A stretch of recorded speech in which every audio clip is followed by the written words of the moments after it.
Fefa mi boro yadi moma. Ni ye fɛn min kɛ Ala b'i sara la namo tɔ maa joli bi baara k'i bolo a ka ca maa 200 ye namo i emploi dɔ créé festival sur le Niger kɔnɔ namo olu ye ɲinini k'a kɔnɔ namo u ye sɔrɔli k'a kɔnɔ namo minnu bɛ miiri olu ye miiriya ɲuman sɔrɔ a kɔnɔ namo k'a bonya n'a karama ta k'a di malidenw ma i yɛrɛ jɛn'a kɔ namo fɛn fɛn min bolo y'a di mɔgɔw ma e yɛrɛ tɛ dɛ namo dafe o tumana k'i fo dafe ka a kɔrɔkɛ sigilen b'a kɛrɛfɛ namu a badenkɛ sigilen filɛ namu k'a fɔ k'a wale ɲuman dɔn namu mamu i y'i da segu ye namu k'i da jamana ye namu an b'o kɛnɛ de kan namu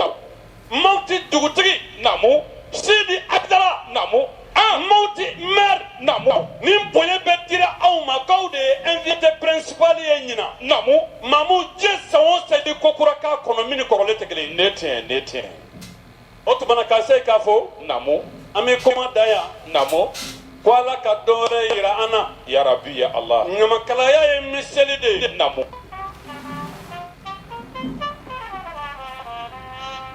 ni ma t'an fɔ an b'an yɛrɛ fɔ cɛw bi tilegan in na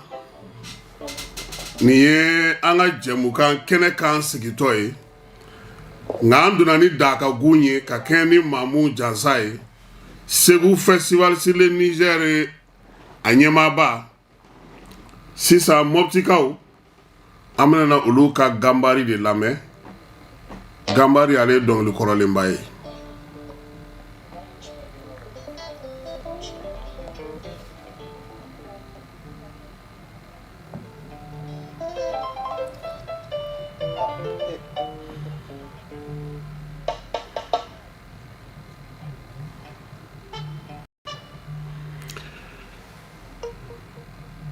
bi ye sibiri ye tubabukalo tile 17 kɛnɛ kan jɛmukan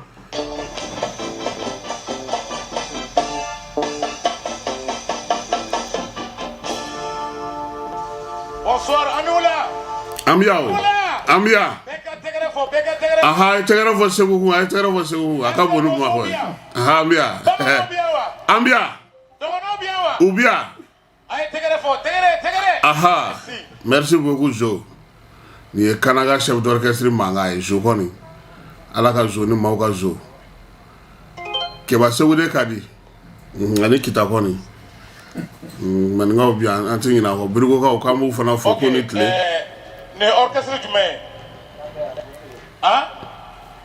ne orchestre jumɛn Kanaga non a y'aw jɛ aya Mopti orchestre tɛ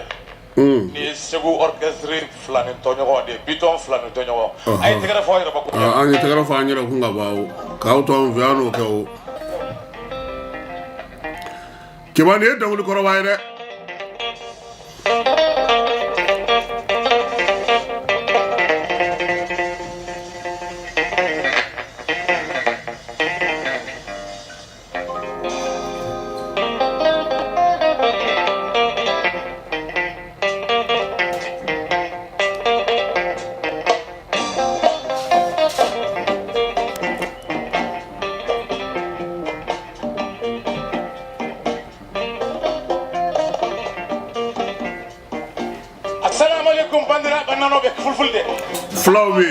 fulaw bia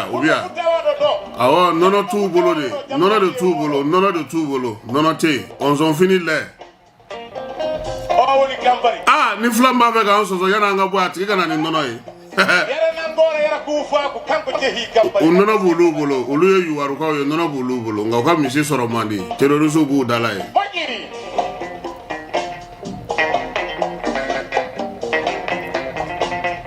a moji i b'o kɔrɔ dɔn a seda ja yɛrɛ i tɛ fila fu ye koyi i tɛ fila manani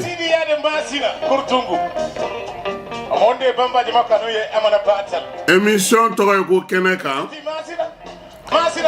tilegan in na kɛnɛ kan jɛmukan an bɛna kuma di Sogɛli Kokala Mayiga ma a tɛna an si an ɲɛna yan kɔni anw b'a tigɛ n'an bɔra Sogɛli la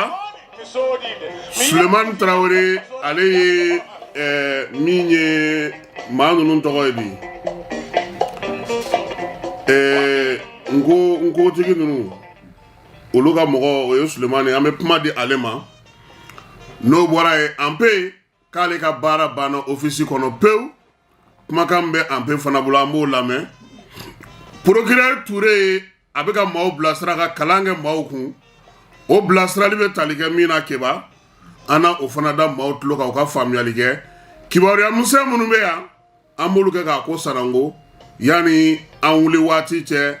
nka Moptikaw a ganbari ka di dɛ.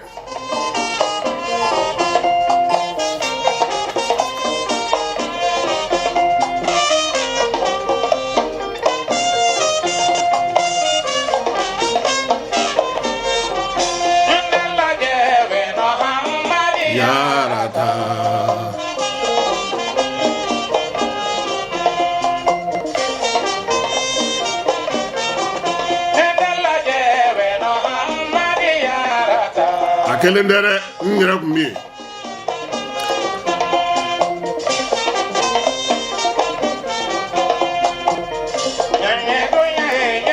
walayi ne kɔni de ko an b'an bila sɛgɛn na koyi n sɛgɛnna a ye n f'u ye dɔɔni awɔ n ye misi gɛngɛ ka tɛmɛ awɔ tɛnɛnko dɔgɔ de ma diya na.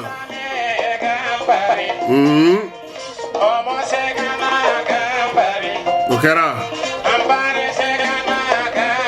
a ye Kebakun b'a la Kebakun bɛ a don ale ye filmeli kɛ Amara y'a ta YouTube sanfɛ k'a yaari ka taa fa bɛɛ lajɛlen fɛ partenaires fana y'a sɔrɔ anw kun bɛ ten ayiwa Kanaga maaw k'aw ni ce Keba ko aw ka taa aw ka vignette ta nɛgɛsotigi vignette ko 100 moto mun b'o sanfɛ olu ta k'a daminɛ 100 400 1000 ni 200 2000 ani 400 o fana bɛ a la ko wa ko ni le 31 tɛmɛna k'a sɔrɔ aw ma taa a ta le 31 mars aw ka vignette k'u sɔngɔ bɛ kɛ u double ye dɛ 100 bɛ kɛ 200 ye 400 bɛ kɛ 800 ye 1000 bɛ kɛ 2000 ye 2000 ni 400 o bɛ taa yɛrɛ sɔrɔ 4000 ni 800 na donc sisan ko bɛɛ ka taa vignette ta mairie kɔnɔna na ani perception na Keba ko énergie ko bi Bamako yɔrɔ caman bɛ yen nin y'olu tile kelen ye u ti ka courant sɔrɔ tile kelen u ti ka courant sɔrɔ o sababuya la sa maaw dusu kasilenba de don yɔrɔ caman na bi nka énergie maaw ko k'an k'an kɛ pewu ko baara min bɛ senna zen n'u y'a bila ka na i ka minɛnw débrancher dɛ kabi kelen débrancher dɛ nka Keba énergie n t'a dɔn n'o y'a sɔrɔ Amara n'ale bɛ courant san ko maa minnu bɛ courant san i sago la ko dɔ farala a sɔngɔ kan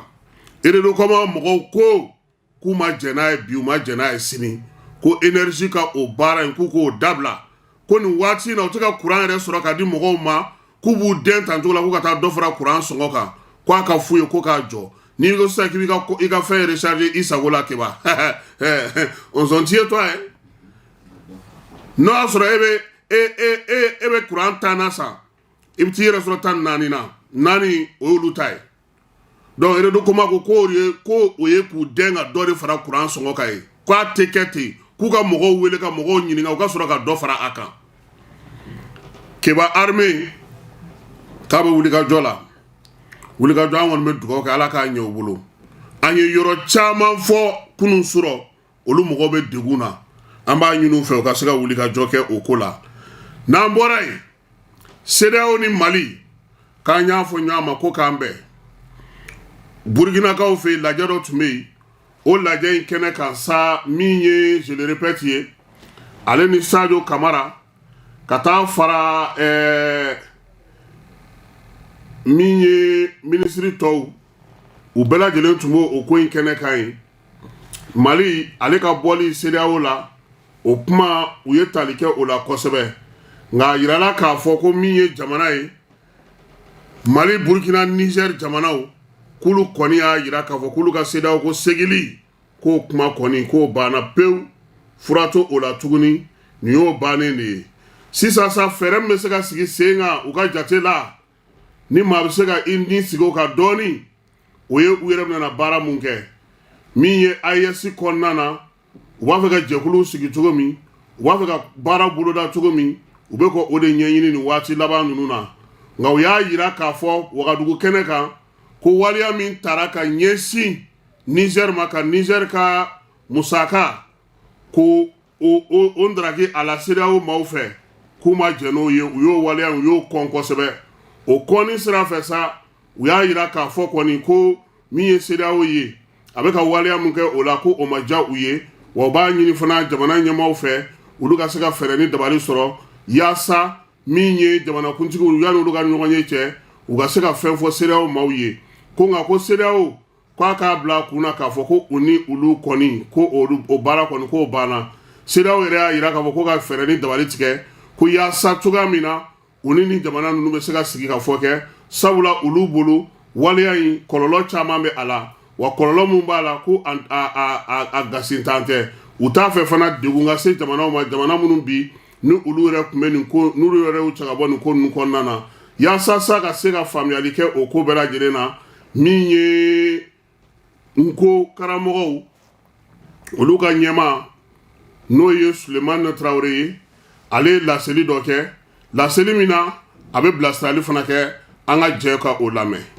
Jɔn ye jama ma Burukina den bɛɛ lajɛlen kɛrɛnkɛrɛnyana jɔn ye Mande Mali den bɛɛ lajɛlen ma ka Urugi ka Bama ka to ma ɲama Sulemani Traoré don ka bɔ Mali nkotɔn ye fara ɲɔgɔn kan jɛkuluba dɔ la k'u b'u wasa don o la ni o tɔgɔ yɛrɛ kɛla wasabaya ye siɲɛ kelen n'a ɲɛmɔgɔ ye Usmani Bajan Kulubali ka ɲɛsin an ka kanko n'an ka sɛbɛnniko ma bi ni nɔ bɔra o la ka bɔ o kantigida la ka lase jamanadenw ni jamana ɲɛmɔgɔw ma k'a ɲini bɛɛ fɛ jamana wɛrɛ tɛ anw bolo ni jamana in tɛ o tuma an b'a fɛ ka min ɲini jamanadenw fɛ an k'a dɔn k'a fɔ jamana in a diya anw de ta don a goya anw de ta don mɔgɔ si ta tɛ o tuma n'an bɛ o kɔnɔna na fɛn minnu bɛ yen n'an kan k'o kɛ n'an kan k'o fɔ an kan k'o dɔn mɛ an ɲɛ b'a la an jigi b'a ka muso ni denmisɛnninw ka kan ka jɔrɔ fɛn minnu na n'an yɛrɛw kan k'olu ladi o bɛ ka bɔ cɛbakɔrɔ kusitigi dɔw da o tuma f'an ka kuma k'u hakili jigi u k'a dɔn u ye min ye an bɛ kɛlɛ 6 de kɔnɔ a kɛlɛ kelen kelen a bɛɛ lajɛlen bɛ peredan kelen ka mandat bɔ o tuma o bɛɛ doni taara k'o da denmisɛn ninnu kun anw minnu ye jamanadenw ye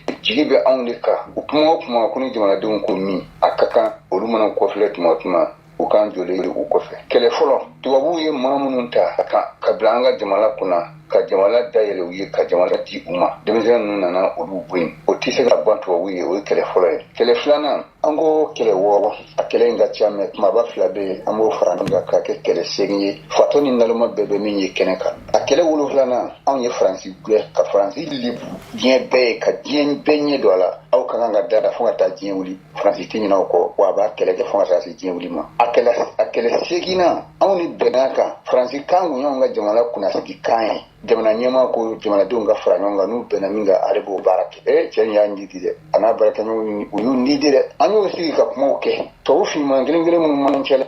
an ka président ko an bɔra CEDEAO la pewu accord d'Alger min signera olu fɛ ala ka hinɛ la ka dayɔrɔ suma maliyɛnw yɛrɛ y'u tɛgɛ di ɲɔgɔn ma k'u bɔ jɛkulu dɔ sigi min bɛ n'u ka ko ɲɛnabɔ mɛ k'a fɔ minnu nana maliyɛnw faga ka taa fɔ k'olu de y'u faga k'an bagabaga ka ti dogo dɔ fɛ ko k'an ka tu fɛ ka wele an tɛ taa masi bara ni dalen dɔ i yɛrɛ la na Mali la an ka baro kɛ jamana min b'o kɛ ne y'u ka histoire la i ye tamasiri d'u ma olu fana tun bɛ kɛlɛ la o armée sera jugu ninnu la u ko k'u bɛna bɛn dɔ bɔra fo Vatican ka na ko l'église Saint-Isidore k'ale b'a fɛ Algériens kana u ka bɛn Algérie gouvernement kuma ko bɛn kɔni kɛra ka ban aw ni minnu kan ka bɛn o ye kinikɛlaw de n'u b'a fɛ an ka bɛn a kana Algérie an ka bɛn mais c'est la même chose qu'on a dit aw bɛ taa ninnu sigi aw fɛ Kavokangana, un État va se déplacer pour avoir des terroristes. On ne le fera pas. Il y a comme ça, il faut histoire Kaubado. Aïe, mouké n'yoye pour que Jamana Katani. Nko, président Kobeki Ijo Yarala. Malila, politicien ka hakilima soroka kuma. Jago karo kaka jago ke. Plombier kaka barake. Sodasu ka keleke. Ni beyi jojora jamana betani. Ebe neta kata keleke kidal. Eko ni badon qui perdira. À l'entrée de Kidal là.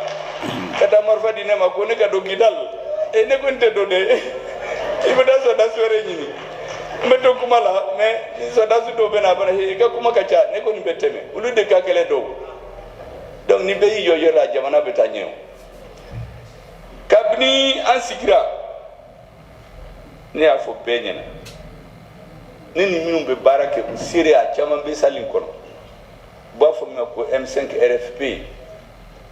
si ça doit ko dimina ko ne yere yu fili nko te mo fili moi je n'ai pas dansé à ami mais il faut dire la vérité en yu sigi on kuma ay chance de soro so da sunu peut-être démissionner de 40 ans 50 ans ne ko ni tiers dans ni politique là ni 40 ans 50 ans do be soro min be soro ka diskinta moné de benabo malaw na matugu ko ku deme anga bo place ko ni kuma nunu la anga tugu ka malika bo moné ka bo malian la foro parce que luma ta kala livre la mata ku beewu uyu balika numinike uyu balika keleke uyu balika foyki uya be donc namu deme nous le mari ici c'est un gars qu'elle est fouillé donc encore ne a faut payer machikana place ko kuma foi machikana marché ni fait kuma foi gablo parce que malion benyana ni yenyemogo e bika bloso iba shuru yorola ibi mele marché la ikafa la ibi jama premier ministre ibi do champ ika bureau ko ni bobo bebe serenye ngone manola anale malion ye fendo nyini uko lakana ala barkala président de la défense ani chef militaire ni soda sunu al barkala avec asi malion go la lutte contre la corruption yurgu kele ani kamugo faga fu o be senabi dossier do be malla machiti kunte soro ko fanga be se ka magala abesena malien go kelen wulila parce que fanga e namara de ke donc élection il faut djekundo kasigi mi wu koloshi mite gouvernemental o yo organe unique indépendant des élections pour que ni élection pana nulie mi fo hali mi masama ko toy asigira peuple malien ko abe samgan jombo président ba fa ka constitution yelama utesi anga ko be ke kayela constitution yelama le président a signé l'acte de naissance de la 4e République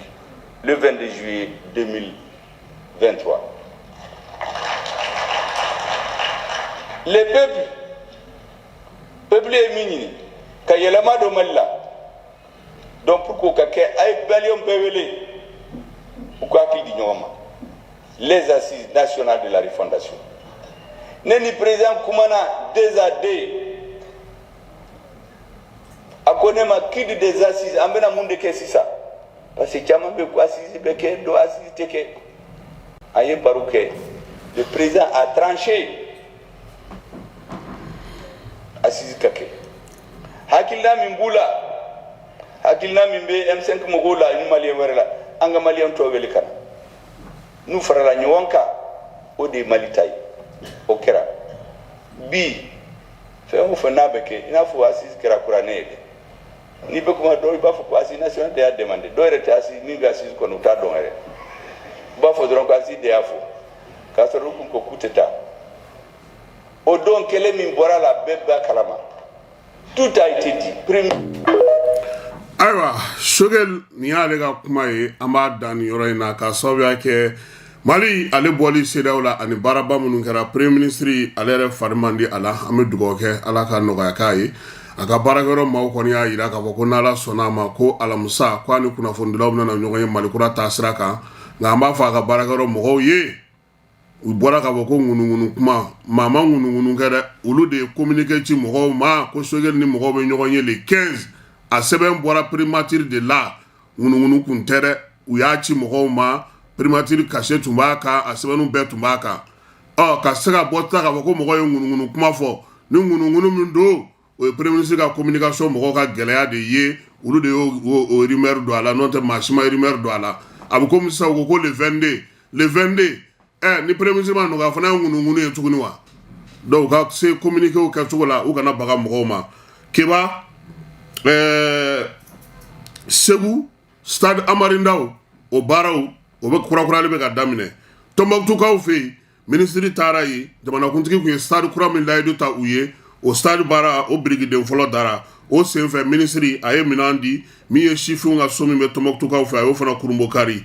Croix-Rouge ale tun bɛ wuli ka jɔ la surɔ yaasa ka se ka dɛmɛ ta ka ɲɛsin maa minnu ye gɛlɛya sɔrɔ Asma CFP ale ka kɔngɛrɛ sabanan o bɛ sen na min ye Kuma Gawlo Sɛki ye surɔ ale y'i bila a filani dɛbɛ la fan caman fɛ Mali ka tɔgɔla su k'o bɛna sigi Faransikaw fɛ yen le 2 mars n'ala sɔnna a ma min ye Awa Kamara ye ale min ye o jɛku baara in sigi sen kan an ale na fana na ɲɔgɔn sɔrɔ don nataw kɔnɔna na Mali tɔgɔla su ko ɲɛnajɛba don ɲɛnajɛ min n'u bɛna n'a kɛ ni donsara kɔni t'a la nka u bɛ ka labɛn kɛ cogo min ko ni fɛn minnu sɔrɔla la tɔ u bɛna o di finitigiw ma finitigi minnu bɛ yen ni olu ka denbaya b'u kɔ yan n'olu fatura wa Keba na ala sɔnna a ma Awa Kamara ale min ye nin ŋaniya in ta an n'ale fana bɛna ɲɔgɔn sɔrɔ ministre de la fonction publique ko concours professionnel ko fana bɔra a ma tuguni n'u Amara terikɛ tɛ ale tɛ ka se ka fosi labɛn sinon tan Awa Paul tun bɛ yan tan Awa Paul ye baaraw kɛ ka sira taga sira yira bɛɛ la Keba conseil des ministres la u ko office du Niger directeur ba n'o ye Abdelkader Konate Ampe ko ale y'a jɔyɔrɔ bila maa wɛrɛ bilara a nɔ na ka kɛ ni a yɛrɛ ka wulili ye Ampe ye min lakali an ka o lamɛn. PDG i ni ɲakuma i y'an wele ka na bi message n'o ye cikan ye o dɔ b'i bolo ka ɲɛsin office du Niger cikɛlaw ma ayiwa bisimila. Ayiwa n bɛ kuma daminɛ ni min ye o de ye foli lase office cikɛla bɛɛ lajɛlen ma ale ni office baarakɛla bɛɛ mais foli fɔlɔ n b'o o di an daba ma n'o ye ala ye ale min sera ka baara in nɔgɔya n bolo san 4 nin kɔnɔ ka foli d'a ma hali bi nin tɛmɛn'o la n bɛ na jamana ɲɛmɔgɔ fana fo n'o ye colonel Asimi Koyita ye a ye danaya min d'an kan fo ka se san 4 nin kɔnɔna la ofisi ɲɛmɔgɔya la ka foli d'a yɛrɛ ma n bɛ foli lase Segu gouverneur fana ma ka foli lase an ka zone 7 ni préfet minnu bɛ yan ni sous préfet ani maire ka foli lase u bɛɛ lajɛlen ma ni n bɔr'olu la n bɛ na n ka dugutigiw fo ofisi kɔnɔ bi dugutigi min bɛ yen dugu min bɛ yan ka ca dugu 350 ye ka dugutigi kelen bɛɛ fo ka diinɛ ɲɛmaa fɛn fɛn b'a kɔnɔ k'a bɛɛ lajɛlen fo ayiwa an ka sɛnɛkɛlaw bɛ mɔgɔ minnu fana bila u ɲɛfɛ n'olu ye délégués ye ka foli lase délégué bɛɛ lajɛlen ma an'u ka comité paritaire k'u bɛɛ lajɛlen fo k'u fo u ye bonya min lase n ma n ka baara in kɔnɔna la ka baara in nɔgɔya n bolo syndicat fana fɛn fɛn bɛ yen n'olu bɛ wuli ka jɔ la hali bi sɛnɛkɛlaw tɔgɔ la olu fana bɛɛ lajɛlen fo mɔgɔ minnu yɛrɛ ka foro bɛ ofisi yɛrɛ kɔnɔ ni ofisi n'u bɛ baara kɛ ɲɔgɔn fɛ bɛrɛ t'a jɛ bi maa ba 90 la ka foli di a bɛɛ lajɛlen ma ni ye dugutigiw fo ka maires fo ka préfets fo n tɛ ɲinɛ an ka sɔrɔsiw kɔ olu minnu bɛ zone bɛɛ kɔnɔ ka insécurité kɛlɛ maa dɔw bɛ yen u y'an dɛmɛ kosɛbɛ baara la n'o ye an ka jagokɛlaw ye minnu bɛ na ni engrais ye ofisi zone kɔnɔ n bɛ foli lase n fa ma Jajeba a ka dɛmɛ ale ni a ka bilasiraliw k'a fo la bi kosɛbɛ n bɛ Dukure fana fo DPA n bɛ Kawude fana fo maa ma n'i nana tile kelen ka na an ka sɛnɛkɛlaw dɛmɛ k'u sutura min ye engrais ko sira ye k'u bɛɛ lajɛlen fo ni n tilala foli la n bɛ yafa deli kɛ parce que adamaden n'i bilala fɛn fɛn kunna i bɛ se ka ko dɔ kɛ min bɛ dɔ tɔɔrɔ ni ye fɛn fɛn kɛ mɔgɔ la n'a tɔɔrɔ la ni san 4 ni sigi la n bɛ yafa deli u bɛɛ lajɛlen fɛ ne kɔni yafara bɛɛ lajɛlen ma ka yafa deli u fɛ ala ni kira kama o kɔfɛ n ka baarakɛlaw n'o ye ofisi yɛrɛ baarakɛlaw ye bɛrɛ t'a jɛ mɔgɔ 700 la bi cɛ ni muso k'a ta directeur de zone la ka na chef de service la ka na EGADJEW la conseiller agricole k'a bɛɛ lajɛlen fo ani éclusio maa ma bɛ office kɔnɔ u bɛɛ lajɛlen fo bonya la parce que n ye bonyaba sɔrɔ san 4 nin kɔnɔ baara gɛlɛyara wagati dɔw la u wulila k'u jɔ su ni tile min b'a to sɛnɛkɛlaw u hakili bɛ sigi baara tagabolo la ka foli d'u bɛɛ ma ka yafa deli k'u bɛɛ fana fɛ parce que n'i bɛ jama ɲɛmɔgɔya la a ma nɔgɔn i bɛ se ka dɔ tɔɔrɔ wagati dɔ la ka sɔrɔ i m'a dabɔ a kama ka fu bɛɛ lajɛlen fana ye ko ne yafar'u ma baara min kalifala n na san 4 nin kɔnɔ alihamudulilayi kumaw kɛra gɛlɛyaw nana mais an sigira ka kuma an se ye fɛn fɛn y'a la an y'a bɛɛ kɛ o de foli bɛ n da kosɛbɛ kosɛbɛ ka ɲɛsin sɛnɛgɛla jɛkulu bɛɛ ma an n'u ka ɲɛmɔgɔw bɛɛ ma n fara bonya la kosɛbɛ kosɛbɛ ka sɔrɔ ka min fɔrɔ kan mɔgɔ min ni garijɛgɛ donna office ɲɛmɔgɔya la ne kɔfɛ ka dugawu k'ale jɛ ka dugawu k'a ye kosɛbɛ ala ka baara in y'a bolo ala ka sutura baara in kɔnɔ k'a ɲini sɛnɛkɛ jɛmula bɛɛ fɛ u ka wuli u k'a dɛmɛ jamana jigiba de bɛ office ka tiɲɛ yɛrɛ la donc o de tun ye bɔko ye bi ka sɔrɔ ka kuma ɲɛfɔ aw ye ka sɔrɔ ka hakɛto ɲini kɛ bɛɛ lajɛlen fɛ ni ala sɔnna a ma dɔgɔkun nata ninnu na min bilala n nɔ la a bɛ na an bɛ service falen an ni ɲɔgɔn cɛ n bɛ bilasirali minnu fɔ a ye n b'olu ɲɛfɔ a ye hali bi n bɛ kɛrɛnkɛrɛnnenya min fɔ o de ye yafa deli ye office zone 7 bɛɛ kɔnɔ ka taa Masina ka na Kolongo ka na Ɲɔnɔ ka na Mulodo ka na Bɛwani ka na Ndebugu fo ka taa laban Kurumari la ka yafa deli sɛnɛkɛla bɛɛ lajɛlen fɛ fɛn fɛn tɔɔrɔ y'a sɔrɔ baara tagabolo la ni san 4 nin kɔnɔ ka ɲini u bɛɛ lajɛlen fɛ u bɛɛ ka yafa ma ka duwawu ɲini u fɛ fana ka duwawu kɛ n ye sini ani sinikɛnɛ la en tout cas o de kun kibaruya bɛ n bolo k'a lase u bɛɛ ma merci beaucoup.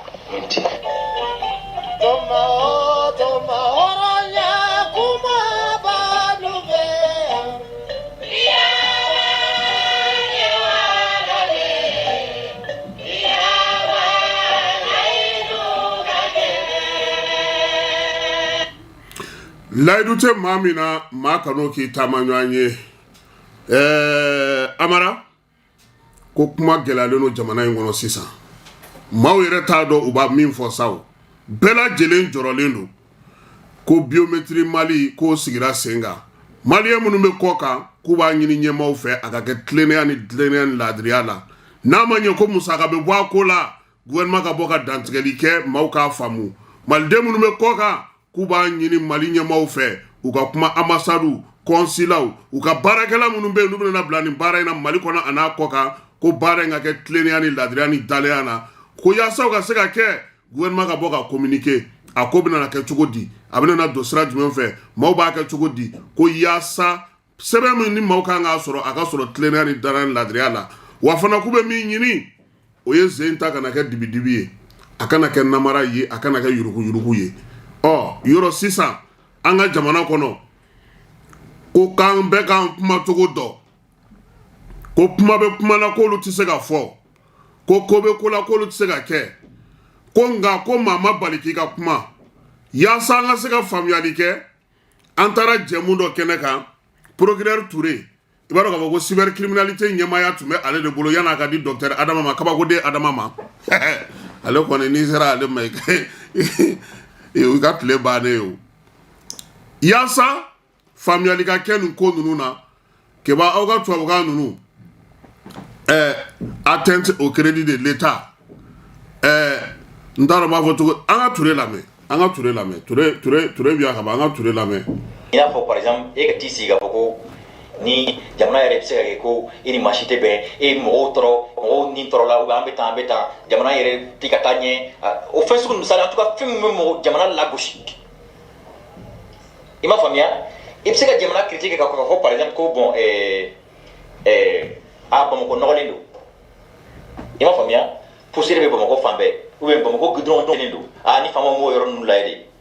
là y a pas de problème i m'a faamu. Mais n'i ko courant tɛ mais o tɛ nkalon ye ou bien est-ce que o ye nkalon ye yan. Courant tɛ yen fana. Mais attends la preuve est que jamana ɲɛmɔgɔ yɛrɛ y'a fɔ ko courant tɛ yen o k'a b'a dɔn ou bien est-ce que o kɛra problème ye yan. Est-ce que an y'a nommé ko atteinte au crédit de l'État. Bon voilà donc c'est pour te dire que olu kuma ninnu tɛ se ka mɔgɔw lase olu kuma ninnu tɛ se ka kɛ sababu ye ko atteinte au crédit de l'État in ka ta k'i sɛgɛrɛ o atteinte au crédit de l'État in ye c'est-à-dire que fɛn dɔ de bɛ yen en fait. I bɛ se ka jamana lagosi ni kuma minnu ye Makando de bien, ni au fort, il y a pas de tic-tic, il y a pas de fonding à Dugadi. Abdon Franc, hala qu'est-ce qu'on fait? J'ai vu par exemple quelqu'un qui a dit hey, Asimi Ambafi m'a désolé, hein, en Segana. Et nous, on fait ce qu'on nous fait. Ça, c'est de l'offense au chef de l'État. Il y a pas de tic-tic, il était comme un fort. Si tu ah, tiens, Asimi, en Segana, mais tiens, la couranté, au coin que je me casse. Là, avec un faux voyant, il y a il m'a fait moi, quand tu dis ça, même de la gesticulation, il m'a utilisé pour qu'il y ait comment lasser. Il n'y a que ni un poulet à une femme, mais Chara au Bouricade. Il faut attendre au crédit de l'État indi. On est à différencier. Notre n'y est comment faut boire ni carrément quoi là. Il m'a acheté ces gens. Mais aux incitations au trouble à l'ordre public, tu vois qu'il est là. Il m'a fait l'incitation au trouble à l'ordre public, en fait, c'est pas une infraction autonome. Parce que il va trouble à l'ordre public de article 63 du code pénal. Il m'a fait maintenant, en application de dispositions combinées, c'est qu'article d'auteur, texte d'auteur, quand on fera code pénal, même cette histoire d'atteindre au crédit de l'État, quand moi je le faisais, c'est ce que je faisais. C'est-à-dire, je réprimais l'infraction de dispositions combinées. Mais article d'auteur, loi sur la cybercriminalité, là, quand on fera, article 58 du code pénal, pour réprimer le truc. Ça, c'est un usage tellement technique, quoi. Ça, c'est entre nos praticiens, c'est pas dans au faire nous bilat et tout. Sinon, c'est pas comme si il veut comme ça, car mon comme la droite qui nomme, c'est pas comme ça. Au fort, attendez au crédit de l'État au Tchougal là. Kana fait que miga façon la bougie, miga façon la non. Sinon, c'est qu'il y a façon malala, castro, la bouchité. Comment de faux format, Jawa. Abdon, hal ni ma fo katsan tambe de ma. Abdon fo ikamba de ma. Onu lu ba ki kende a pula de. Il va l'avoir fait américain. Ça dépend. Ah bon, voilà,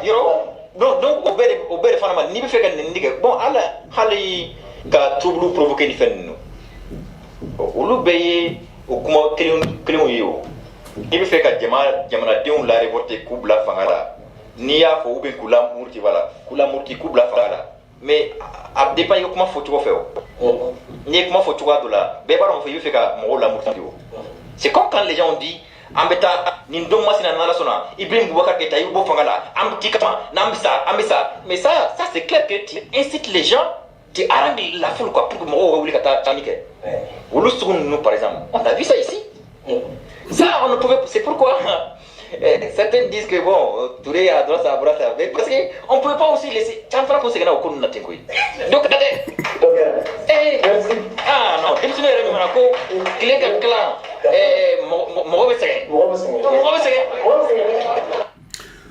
ni tu procureur Idrissa Touré Mangaye, c'est quatre procureurs à l'aide de cybercriminalité qu'on a en Ouati na. Cybercriminalité au kera damana kiritika so min sigiro no falage sogoningoya commissariat 7e arrondissement ale kofela la ni e Touré Mangaye e ma min teni benye do e faratira ki ke kuma kan dongo do e dabe kuma na kuma yere du meta sira bin fe ala sharia kise munu yere be olu munu yere sharia donaw ye o kero no ku fere mina akola e mo o shi jatemine e na dron ga shikana kana ifli kuma kan te ka kuma te ko akadiye akololo ka chare bo sisa ninkoi bela jelinga nga hakli sigi de ke ka family ke ka donga foko sharia kise munu me anga jamana kono bara bisika kenu ye chugo munu na aleni anga jamana tabulu ka fara nyere taka ame bita enjoya ka fo awnyana ko nala sonama ana nyon soro sini ulada fe 18h ka se ka retro ke na awye jamuka keneka amara nu keta ale tumbia yasa ka bla YouTube sanfɛ minye aka se ka sɔrɔ sa ka bla Facebook sanfɛ directement na o tume kebabolo na ala sɔnna ma na ɲɔgɔn sɔrɔ sini.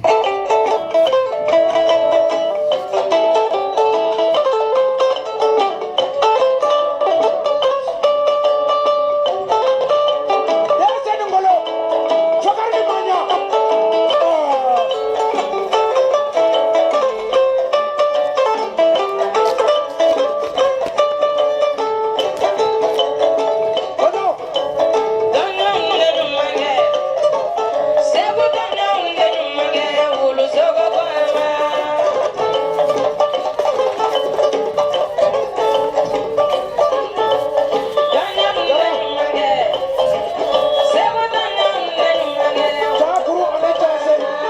Proko fla ani pala.